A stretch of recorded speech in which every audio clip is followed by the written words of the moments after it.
Welcome back or welcome to Transaction Care. I am your host, Lillian Hernandez, and you have entered the #1 real estate transaction coordinator YouTube channel there is. Period. Are you subscribed? Go ahead, hit that button, join the community. We are strong, we are dedicated, we are committed, we are amazing people here at Transaction Care.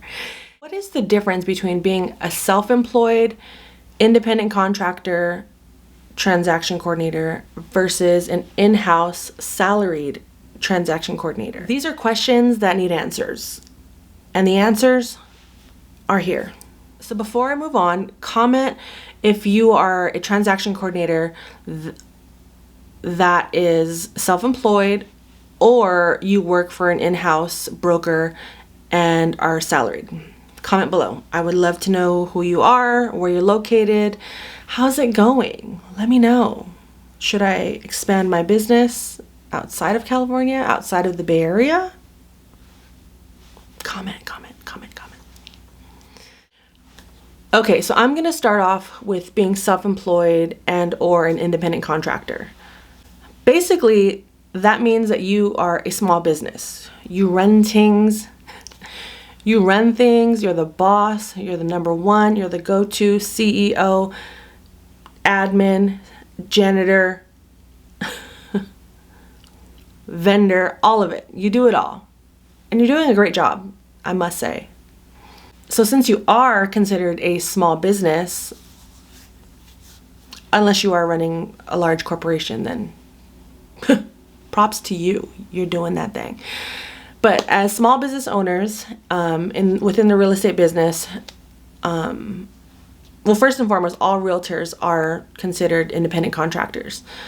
I personally am not aware of any salaried realtors, but correct me if I'm wrong. Hit the comments. I would love to know and learn about that process. But to my knowledge, all realtors are considered independent contractors or self-employed.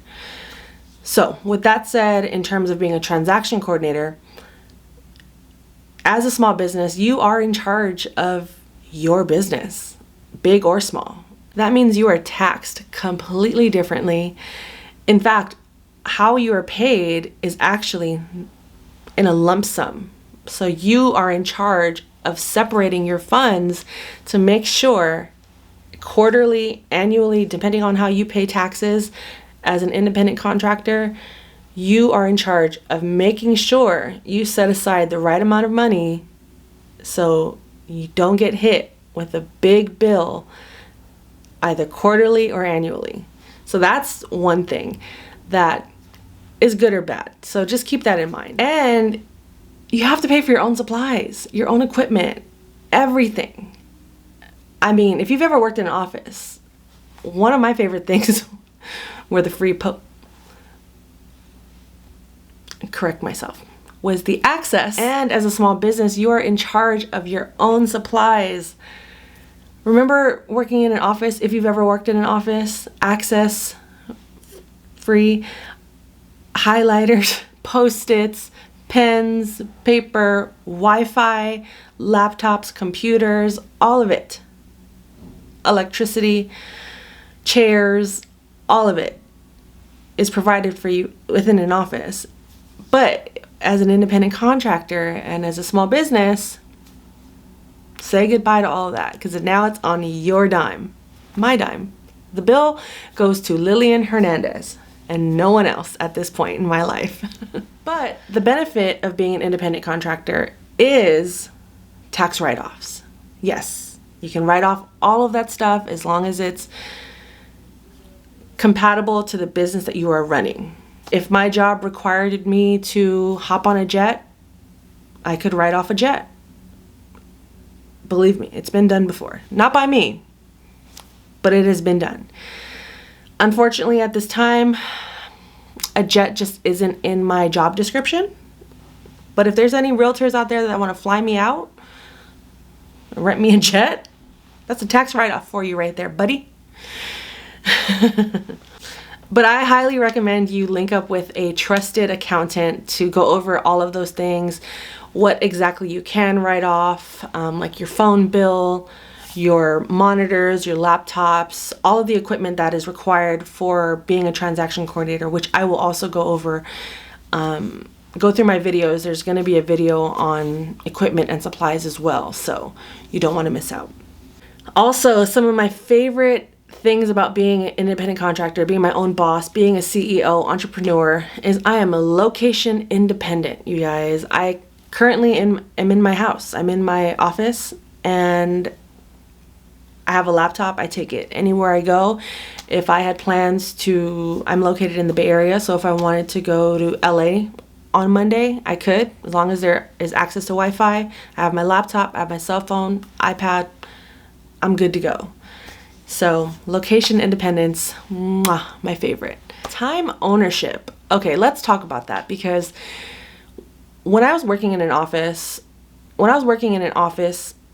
I was there for 9 to 10, sometimes more, depending on just how busy the time of the year was. And oftentimes when I was there for 8 to 9 hours, because 1 hour lunch break, I wasn't always busy. I mean, there were moments where I was like swamped, where it was just like head down, I look up, it's 5 or 6 p.m. already. But the times when I wasn't, I was just sitting there like, I wish I was at the beach. I wish I was at home with my family. I wish I was grocery shopping. Like, now I have to wait until 7 p.m. There's traffic. The store is going to be packed. I'm exhausted. I still have to go make dinner. You know, it's like, okay, I don't cook, but, you know, make dinner is subjective, but whatever, that's not the point. But basically, you get what I'm saying. Is like, my whole day is now gone, and what I could have done at 3 p.m. rather than sitting at my desk for 2 hours doing nothing, because that's what the office required me to do, was now, you know, if my schedule is light in the afternoon, I can go do whatever I want, pick up my nephew from school. I could go do my grocery shopping. I could go have lunch with a friend without feeling guilty or feeling like I'm going to get in trouble or be reprimanded for something that I'm fully capable of doing, because I'm grown and I'm an adult. Like, hello. Anyway, no disrespect to anyone that does work in an office, that loves that culture. It's fine. There's nothing wrong with it. And I will definitely get into that once I talk about working for an office. Time ownership, as I said, is just the best. Being location independent is amazing. Owning my time, making my own schedule, choosing how much business I want to take in or how much I don't, you know, making sure it aligns with my values, my spirit, my time, and my energy. It's all in my control, and I love that. I'm an Aries. What do you expect? Well, part of that comes much flexibility. When I was first transitioning out of working for an office, one of my biggest requests that I wrote on my vision board was no dress code. I can't tell you how many times I got in trouble. Mind you, I am in my 30s. And from my 20s into my early 30s, because I was at this company for a long time, they got on me about my clothes. And in my opinion, if I'm working in an office environment, as long as my private parts aren't showing, or I'm not walking around barefoot, because also gross, like dirty floors, people's germs and shoe. Anyway, I can't unsee how dirty we were pre, 2020.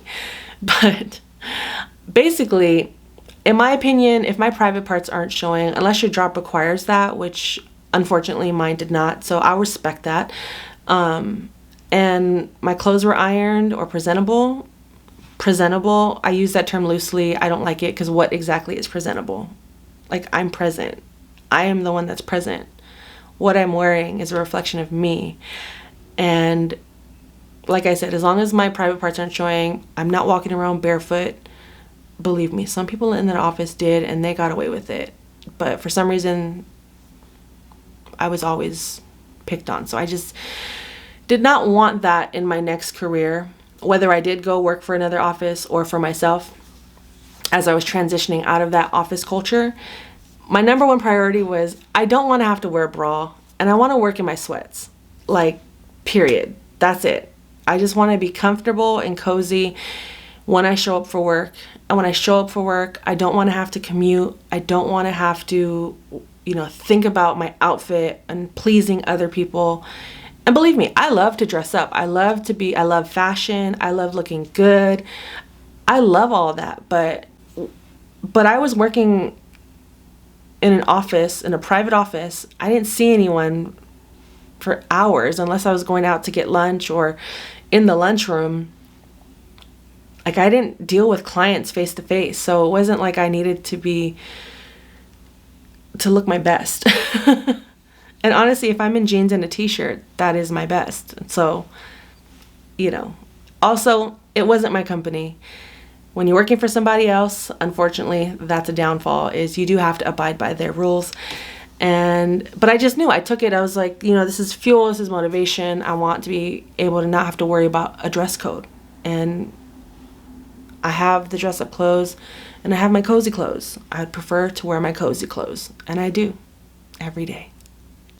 And like I mentioned before, you are the boss. So you get to set your prices. You get to set the tone, the energy, values, the mission statement for your company. And a big part of that is money. So you set the tone. So you set your prices. You are in charge. And that's the beauty of being your own boss, is you basically, what you put out is what you get. If you're truly committed, like I said, this can be a very, very lucrative business as a transaction coordinator. And if you just want this as a part-time gig, that's possible as well. A side hustle. There are options. And check out my other video where I talk about how much a transaction coordinator actually makes, because you will be surprised. You will be surprised. And this is such a niche and quiet, transaction coordination is such a niche and quiet career that most people aren't aware of. And I really just want to bring this industry and this career into the forefront of things, because it's not like I work for compliments or I work for the credit, but I do know how often transaction coordinators are overlooked within the process of real estate. And we hold a huge responsibility from contract to close. And it's our duty to make sure that everything is legal and done properly and signed and coordinated and up to date and on track for the realtor and escrow and the lenders. Like, we hold a huge role in this industry, and I want to just bring light and highlight this job and all those that are doing it, because we matter, we're important, and we tend to get overlooked very often. So just know, I see you. I see each and every one of you. You over there. You over there. You down there. Hey, what's up? Yeah. Oh, I see you. How you been? Yeah, let's grab lunch. Call me. So shout out to all my fellow TCs. Hit that subscribe button if you haven't already. Just a quick reminder, because we are a community, and I'm here to help lead the pack, to help lead the journey, and to bring up whatever it is that we want to talk about, and to let people know that we exist and that we are important, we are valued, and we are needed.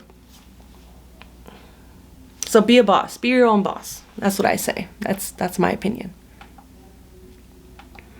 That's my humble opinion. So before I jump into what it's like being an employee slash salaried staff member, employee, whatnot, I want to touch on the fact that transaction coordinators, as independent contractors, CEOs, entrepreneurs, realtors work 24/7.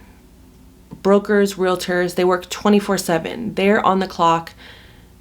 They're on their clients' and their customers' time. Meaning, if a buyer wants to get on a call at 11:30 p.m. at night on a Tuesday, that realtor needs to be at their desk at 11:30 p.m. on a Tuesday, if that's the only time that their client is available.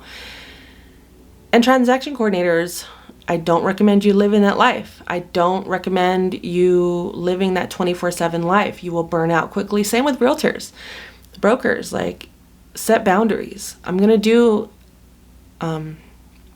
go watch my video on mental health and boundaries and things of that nature, because that also gets overlooked, because we get so busy, we get so caught up in the lifestyle, we get so caught up in timelines and dates and contracts and inspections, signatures, initials, that, like I said, you know, when I was working in an office, my head would be down. The next thing I know, the sun's gone. It's 6 p.m., it's 7 p.m., and I still got to go home and do all these other things. So it's important that we check in with ourselves and incorporate mental health into our calendars. So like I said, go watch my other video on this topic, because it is super, super important. And it doesn't just apply to real estate, it applies to life in general. And I want to emphasize that a lot on this channel is just self-care, self-love, mental health, anything within that realm, and just putting ourselves first, point blank period. Putting ourselves first before anything else, and then moving on to do what we have to do to get through each and every day.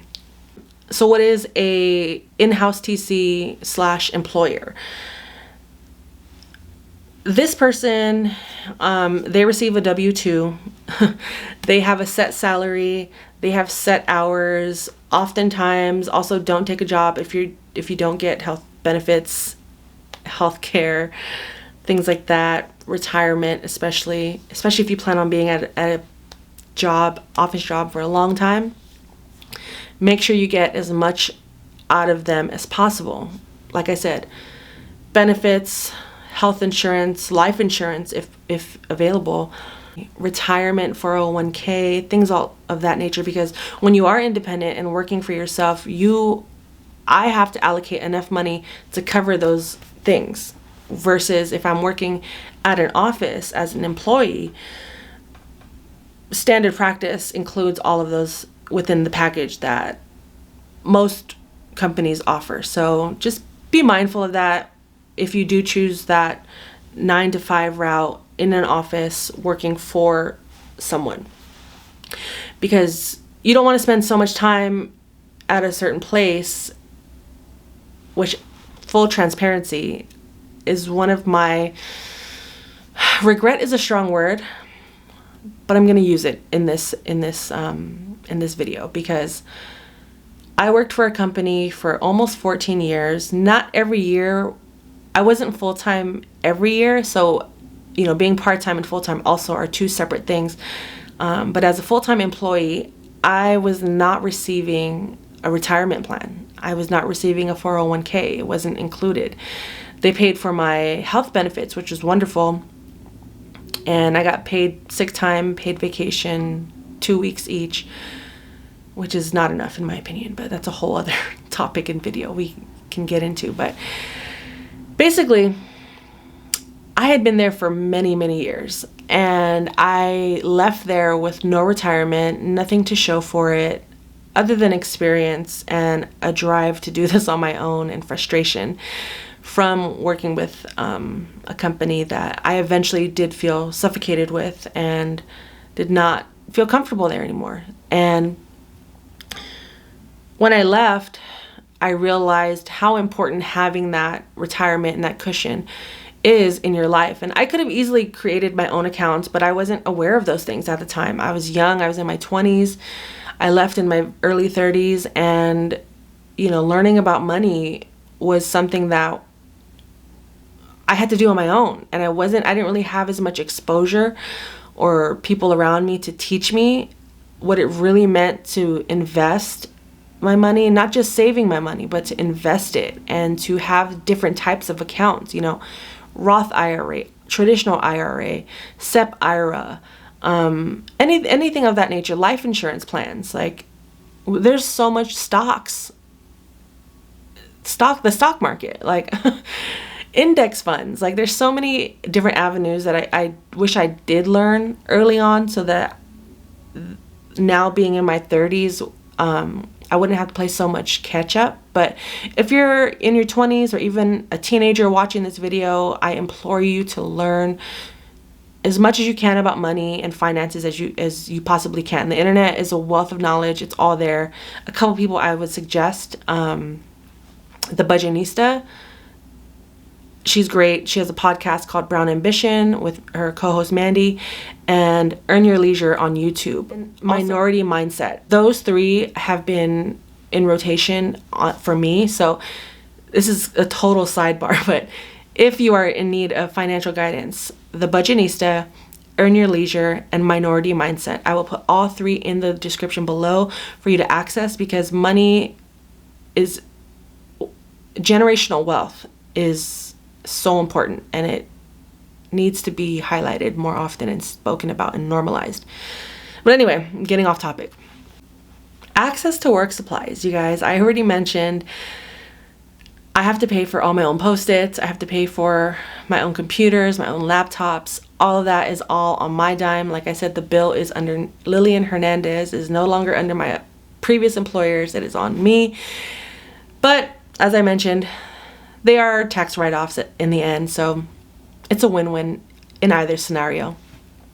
Depending on your tolerance for people, to be honest, this could be a pro or a con, and I'm just gonna say it, but coworkers. That's it.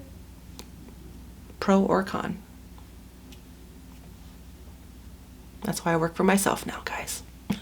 Overall, I mean, I think office culture, it could be toxic. It could be great. You know, some people like to interact and see people day in and day out. So it all just depends on who you are, your personality, what you require, what you value. Working for yourself versus working at an office there's nothing wrong with either. And there's nothing completely right with either. It's all about preference. What do you prefer? What do you want? What is on your list? Do you like having a set schedule, set pay, knowing exactly when you're going to get off, knowing exactly how much you're going to make? Do you like the freedom of location independence? Do you like being in charge? Seeking out your own customers and clients and building your own rosters? Like, it's all about preference. So I can't say do this over the other.